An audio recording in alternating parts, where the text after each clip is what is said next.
Hello and welcome to The Nation Wants to Know.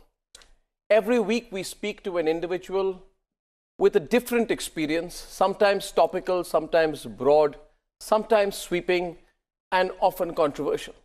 My guest on this episode of The Nation Wants to Know is retired Lieutenant General Dipendra Singh Hooda.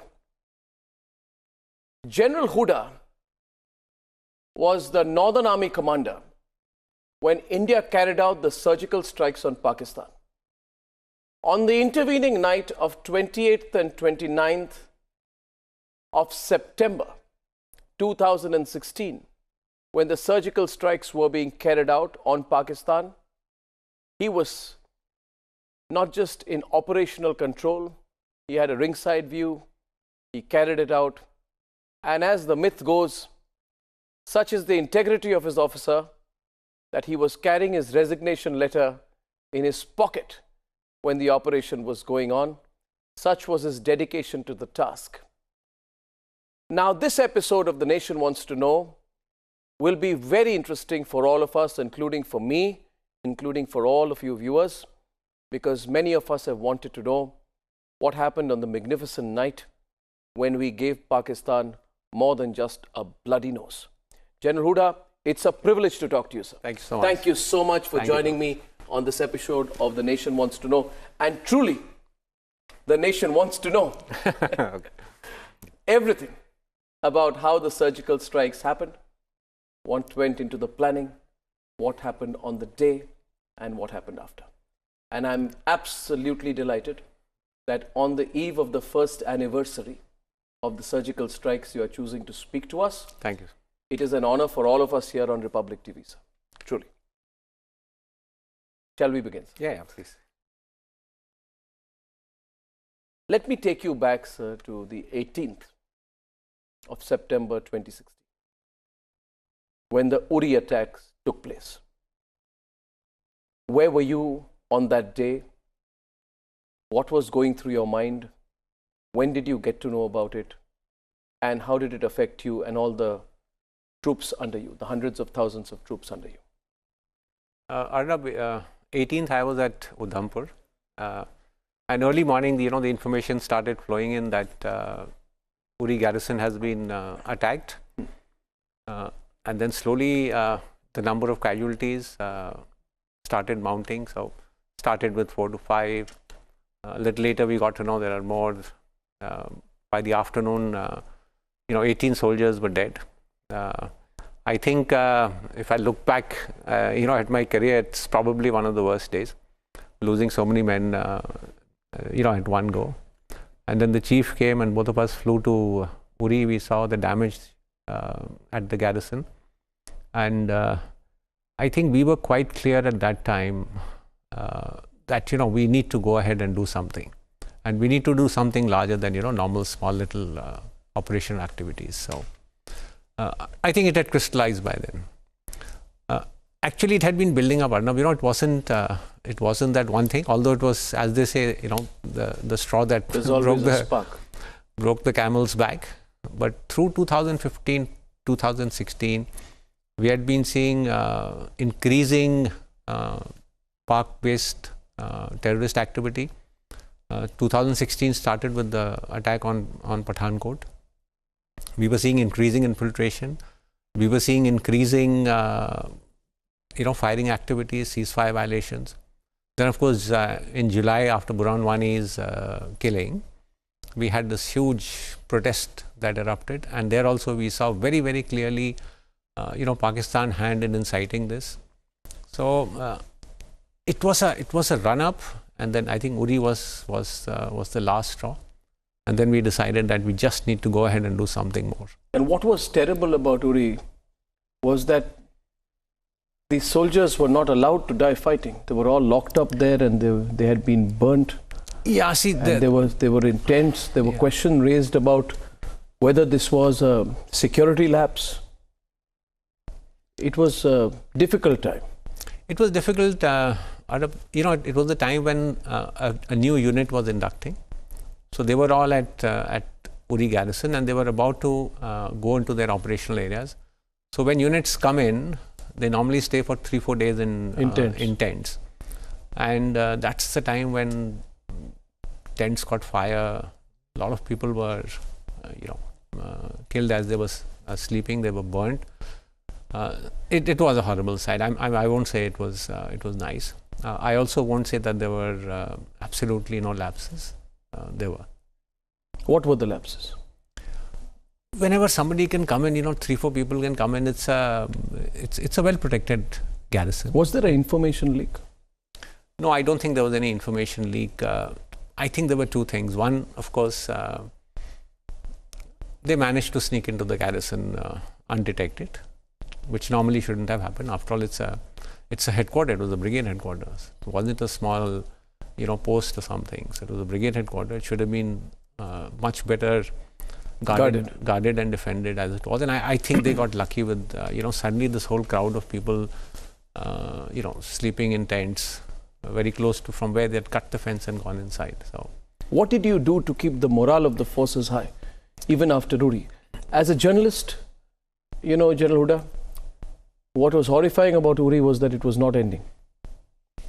There were different bits of information coming in, both from the army as well as from the government, and every 2 hours we were hoping it would end. But if you remember, it was going on for a prolonged period of time. Maybe the combing operation. That's right. Was it because of the combing operation taking a long time? Yes, 3 people had sneaked inside. 2 were killed at one place. 1 had managed to run and go to another place. As I said, the tents had caught fire. So once the fires were put out, then, you had to search that area, see how many casualties. You didn't want to give out any sort of premature information. So that is why, it took a little while for complete information. Did you speak to the troops? This was the Bihar regiment? Yes, it was the Bihar regiment. Did you speak to the troops? Yes, we spoke to the troops. Can you tell us a bit about it? No, we just told them, things happen and we just need to get, the best way to restore morale is, to show some action. Merely by telling them, everything is okay, don't worry about it. I don't think, that really, because people question. People are questioning, what are you doing? Even after that, a lot of questions were raised at my headquarters to say, what have you people been doing? How is it that people can come in, sneak in, attack your garrisons? What is your level of preparedness? What are you going to do now? How are you going to respond to this? Those were difficult questions to answer. And I'm not saying that they were not justified. Were the troops angry, upset? They were. Troops were extremely angry, troops were extremely upset, and we had to do something. And so the surgical strikes that went in, yes, a strong message was to be sent to Pakistan, but I think an equally strong message to our own soldiers, that your lives will not go unavenged. It's not that you sacrifice your lives and that the army is not going to do anything about it. So were you under pressure? Were you under pressure? Of course. And once the planning starts, we were also we were clear that the government is going to say what they have done. That was clear even. Wait. Just wait. Let's go back. Okay. Let's go back. I'll bring you to the point. What happened after that? When did you get a message? How did the thought of the surgical strikes come into operation? Because you spoke about retaliation, and obviously you are talking here about the need for greater retaliation from what you said. Where did the idea come of crossing the border, of surgical strikes? How did that happen? Arnab, actually the idea goes back to 2015. Once the Myanmar operation had taken place, I think it was July 2015. That's right. And we in our headquarters sat down and, we thought to ourselves, what if we have to do something like this tomorrow? Can we just turn around and say, no, we can't do it because the border is so heavily guarded. And it is a very heavily guarded border.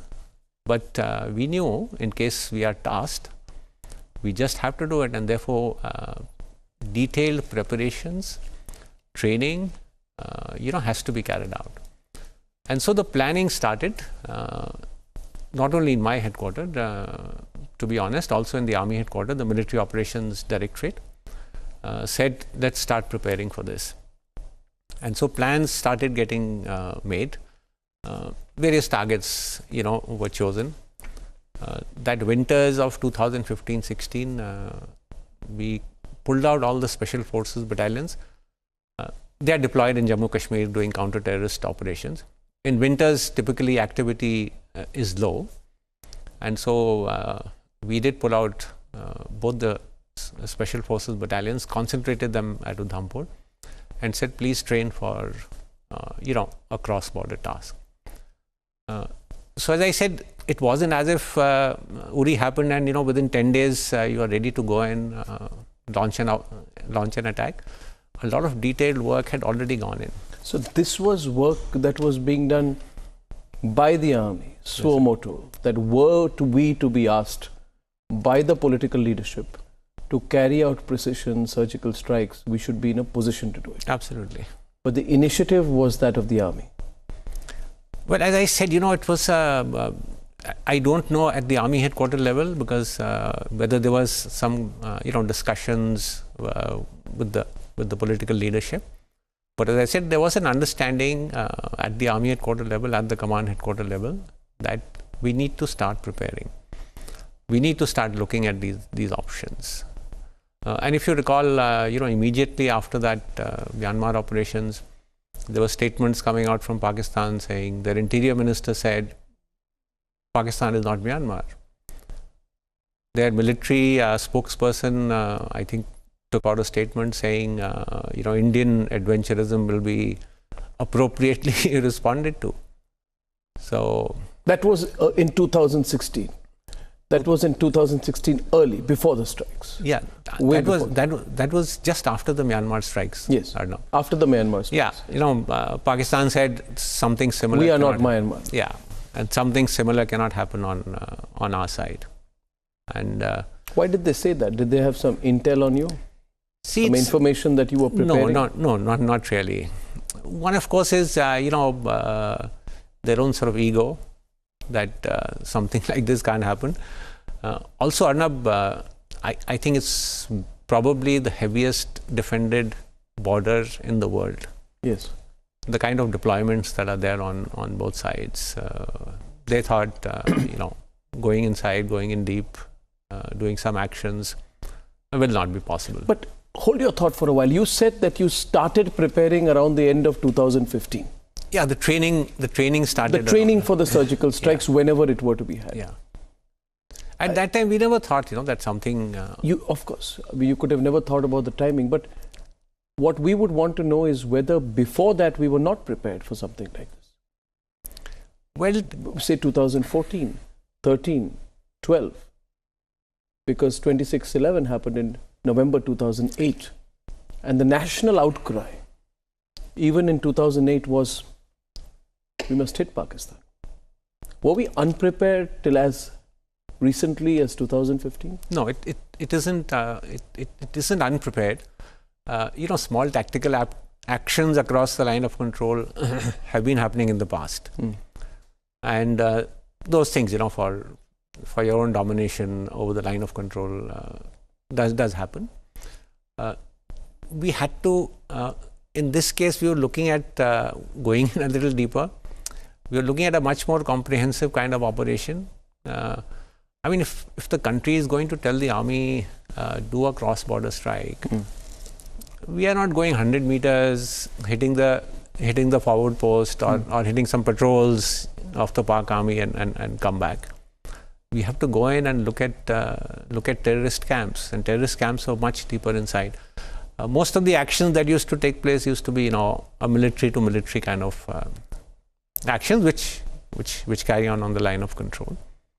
But to go in and hit specifically terrorist camps or launch pads, which are much deeper inside, that detailed planning had to be done. Information had to be obtained. And on what date was the decision communicated to you that we have to carry out the surgical strikes? See, as I said, I think almost immediately after the Uri attacks, discussions had started. So the press conference happened on 29th afternoon. 29th morning in Delhi. Yeah. I think, within a couple of days, very quickly a decision had been taken, starting from the government level to army headquarters to us, that we need to go ahead and do this. And thereafter, the next 3-4 days was spent in, finalizing the target. So we had a broad list of targets. What were you told? We were told we have to go in, the strikes have to be at multiple locations, and we have to hit the terror launch pads. The choice and selection of targets was left to my headquarters, that you select the targets, but the guidelines were we have to hit terror launch pads, and we have to do it at multiple places. Were you taken aback when you were told to do this in such clear terms? Not really, Arnab, because as I said, I think after Uri, very quickly, we were quite clear and sure that we need to do something, and that we need to do something more than just going a little across the LC and hitting something and coming back. So say 29th, which means by when this incident happened? Uri happened on 18th? 18th, yeah. So by 21st or so you were told? Yeah, 21st we were told. Then of course, plans had to be presented. So we did go, we presented our plans. How did you make the plan?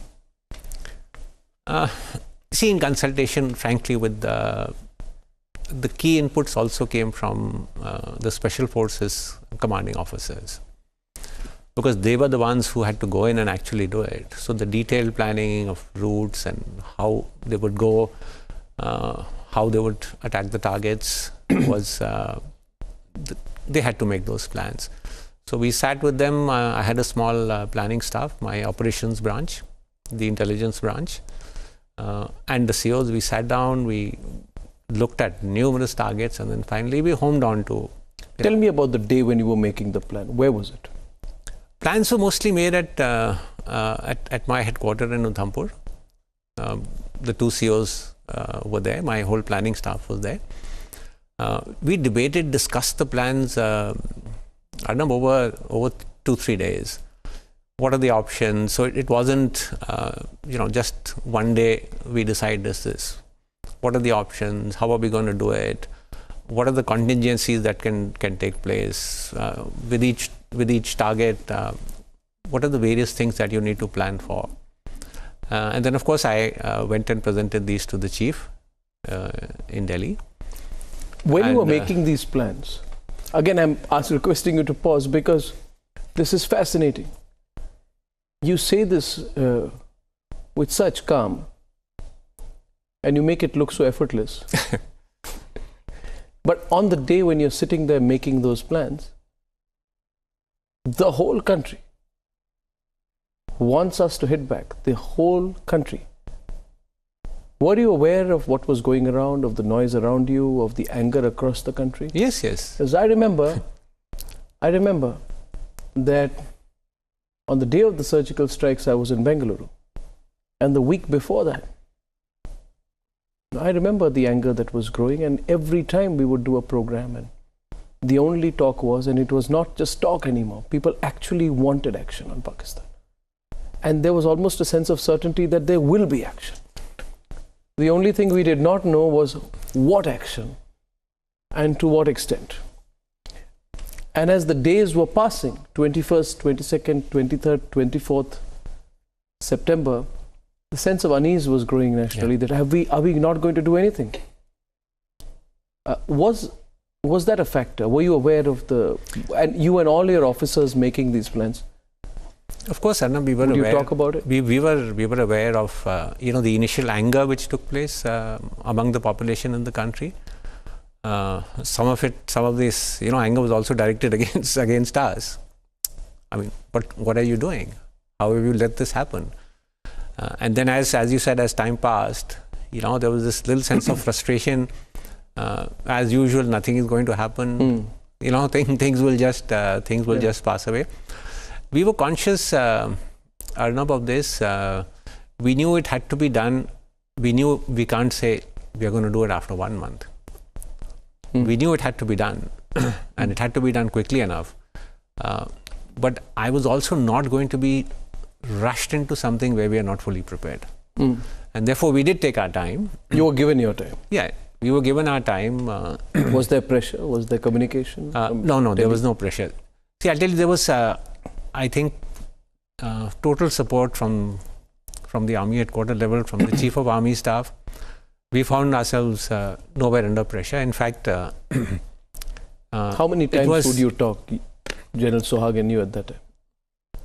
I used to quietly fly to Delhi, Arnab. I used to go quietly. Quietly fly to Delhi? Yeah. Present the plans to him in the Military Operations Directorate, and then quietly fly back, to Udhampur. Every day? Not every day, but I think I did go there in this period of 70 days. I think I went 3 times at least to present the plans. You presented to him? Yes. Who else was there when you were presenting? No, Military Operations Directorate and the Chief, and of course, the Army Headquarters, Military Operations Directorate and the Chief would have obviously briefed the NSA and the political leadership. So finally, the go-ahead obviously did come from. How long between the plan being made and the go-ahead? I think it was around by about 23rd, 24th, the plans were finalized. And you did that in Delhi? Yes, we did that in Delhi, and then I got the go-ahead from the Chief. You would have obviously got it from the political hierarchy. And the Chief asked you, how does it happen? Chief asked you questions, follow-ups, a mock plan? No, so I said we went to Delhi, we presented the detailed plans to him, that this is what we're going to do, these are the targets, this is how we will do it. So the complete details were presented to the Chief, and he was informed that this is how it's going to happen. And he gave us the go-ahead. And you flew back to Udhampur? I used to fly back generally. And when did you get the call? So finally, I think it was 24th or 25th when we were told go ahead. That it's on. So go ahead, and we had initially planned to go in on 27th, but I postponed it by a day. In some area, we felt we needed some more information, to update our information. So then we delayed it by a day.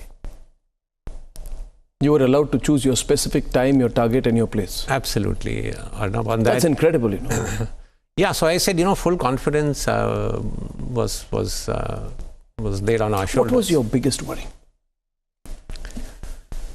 The biggest worry, Arnab, 2 things, One is we at headquarters, the planning staff, myself, we were not going across.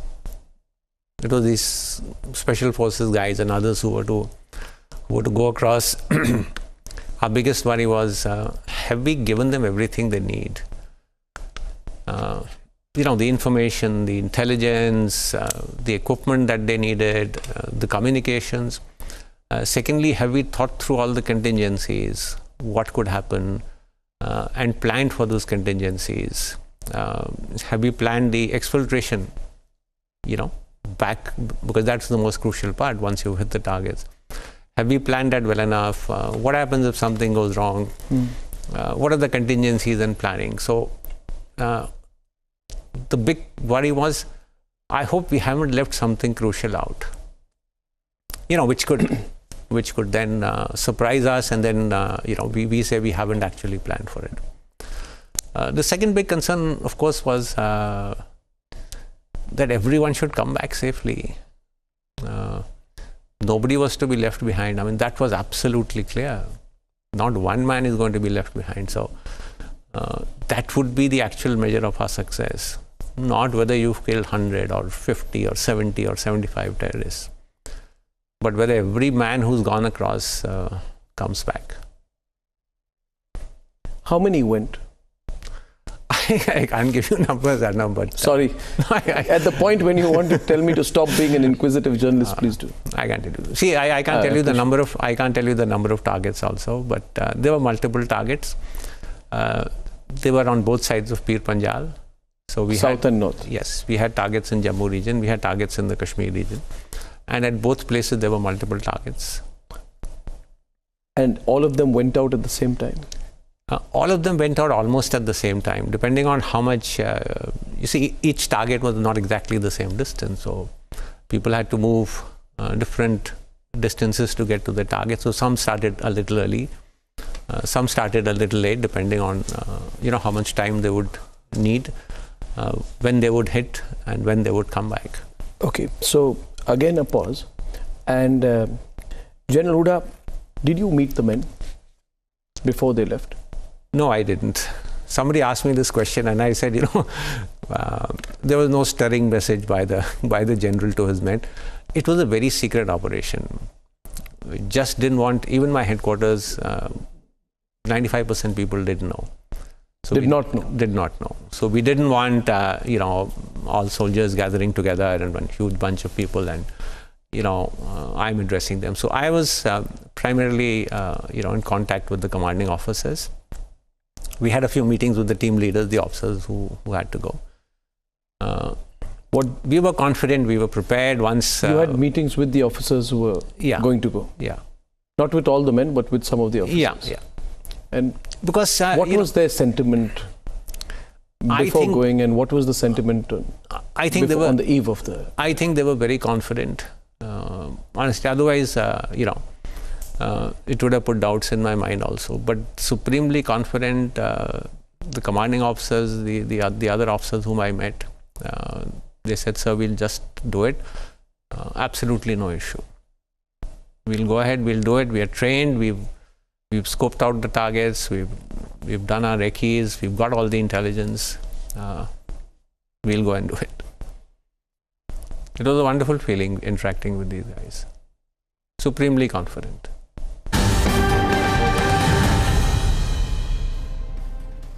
Now let's move forward to 27th, the day before.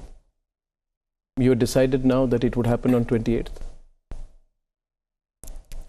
And what were you doing in the 24 hours before the surgical strike? Nothing. You see, people had moved out. Arnab, by then people had moved out to their respective locations from where they would cross the borders, and little was in my hands at that time, Arnab. So you could think about it. You could be a little concerned as to hope everything goes on well. But now it was up to the soldiers. It was up to the officers who would go across. We were confident. We had given them everything that they needed. We were confident that we had thought through things. Yes, a little nagging doubt is always there in your mind, but otherwise there was little you could actually do. So it was pointless putting too much of your thoughts to it.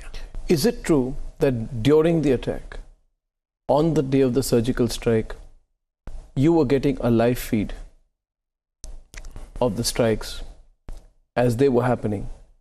And then not just you, but I think the army chief and the others, I'm not sure if the Prime Minister too, was getting a minute-to-minute update and account as the attacks were happening. And there are various, we've heard that there were monitors put up with the feed coming in of the attacks. So as each attack happened, as each target was eliminated, you were getting the information live. Yes, we were. Can you tell us about that? So in the operations room, we have an operations room at Udhampur, and that's where the feed of the attacks as they were going in was coming in. So we multiple cameras. Yeah, there were multiple cameras. Each target we had. Who was with you in the room? Put some sort.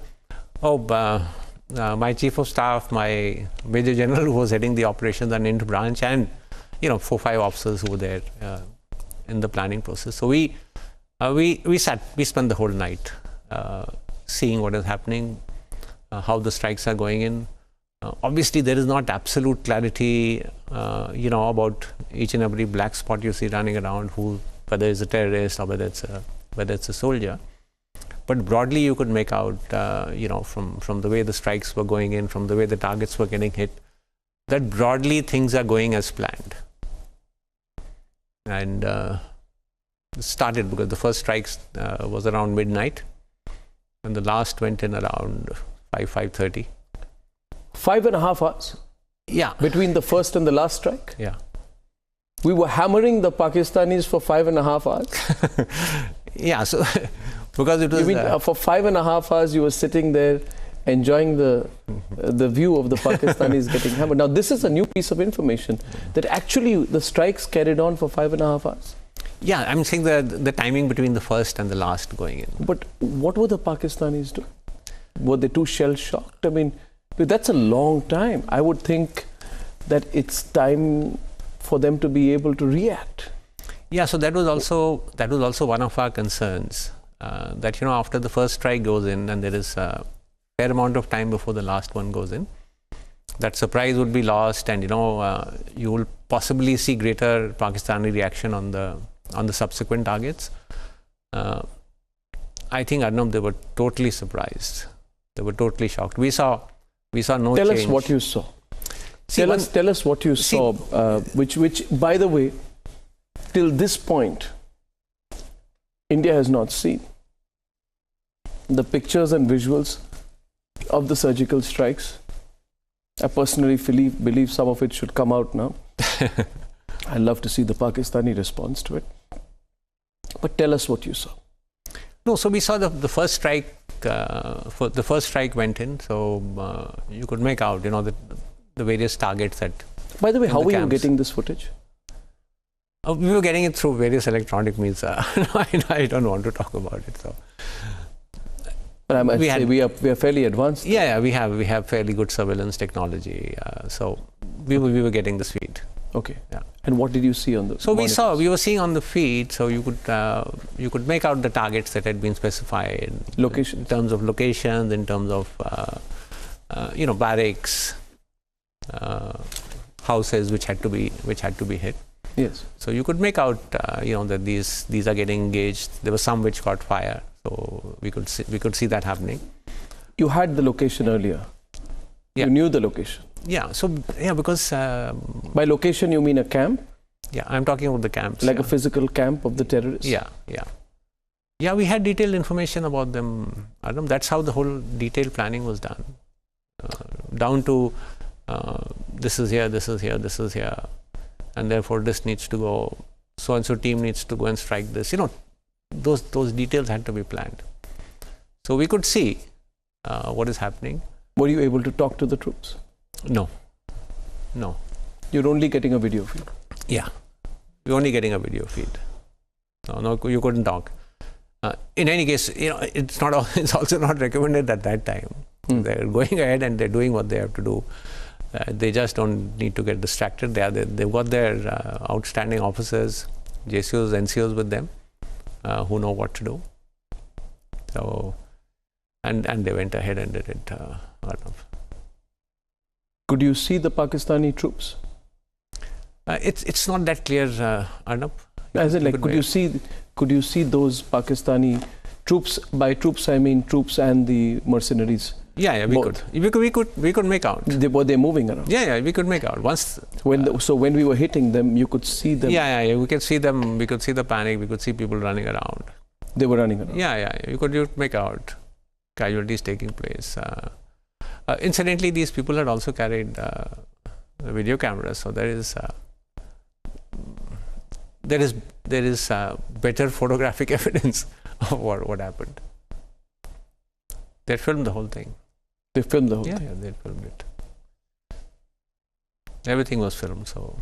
But you were not seeing it at that point? No, we were not seeing it at that time. That time we were just seeing the feed that was coming to us. But subsequently, when they came back, and some of that footage is... How deep did we go? Again, I can't tell you... how deep? As you said, it can't be 100 meters, can't be 200 meters. No. So typically the launch pads are anything between 3, 5, 6, 7 kilometers. That's the distance, depending on where they are. So you had to cross the forward positions of the Pakistanis. You had to infiltrate inside and go. And then similarly, when you are exfiltrating, you have to again cross the main line of Pakistan defenses to come back. So we went behind their main line of defenses. You went behind their main line of defenses. But then the attacks went on till 5:30 in the morning. But some would have come back. Yes. What happened to their line of defenses? Obviously, did you at that point of time also get the chance to monitor any of the messages going on the Pakistani side, how they were reacting? Did we have information on that? Yeah, so we were at that night, Arnab, we didn't hear too much chatter. You didn't? You didn't, which was heartening for us, because if there is too much chatter, and suddenly that means everybody is sort of alert and aware of what is going on. So when there was almost total silence on the Pakistani side, we knew that somehow the message of the first strike has actually not gone across to everybody. Which means presumably everybody has been killed. No, so when I'm saying chatter, you see, you are hearing intercepts across the front. Now, suddenly, if you start getting too many intercepts, the Pakistani soldiers have been warned off. Some messages come from the headquarters that something has happened at the first place we struck. But as I said, there was almost silence, which was good for us, because we knew that the message has not gone across. The Pakistan army has actually not been able to, gauge the level of what is going on and warn off other people and say, be ready for this. They were quite shocked, I think. Then they're utterly incompetent. Well, I would say, I think it was a huge surprise to them. They didn't expect it. After Uri, they didn't expect it? Maybe it hadn't been attempted in the past at this scale, Arnab, so there was an element of surprise. The planning was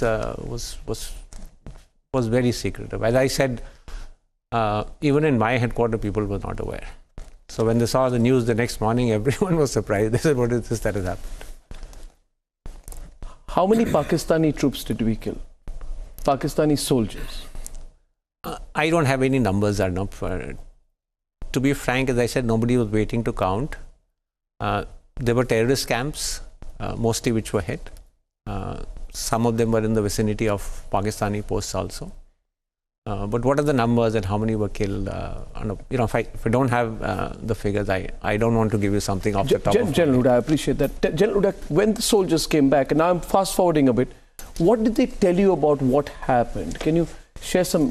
Did they come face to face with the Pakistani soldiers, or was it all through rocket launchers? What you say they were shocked, but can you share something of what anecdotally happened? So you see, what did these special forces officers tell you? Something you can share?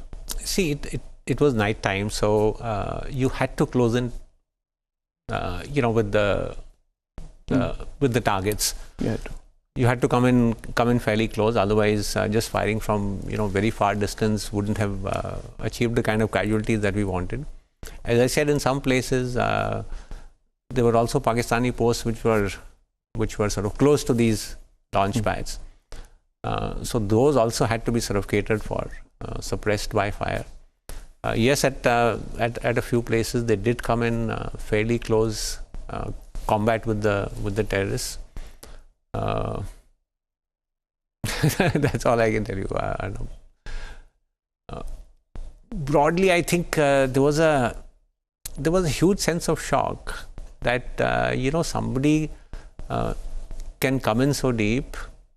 When you don't expect a strike of this kind, there is sort of disbelief that what is this? Who's firing at us? How's anybody come in so close? So reactions are also that much sluggish, and I think that's what happened. We actually hit Pakistani army posts as well. No, I said you said they had to be catered for. So I love this language. I love this language, General Huda. We had to cater for them. Some good catering we did, I must say.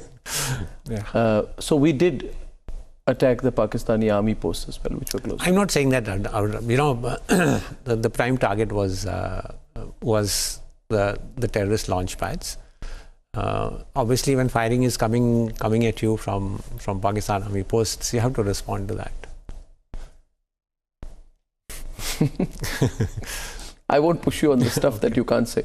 But you said that we came back. Exfiltration was as important for you as infiltration.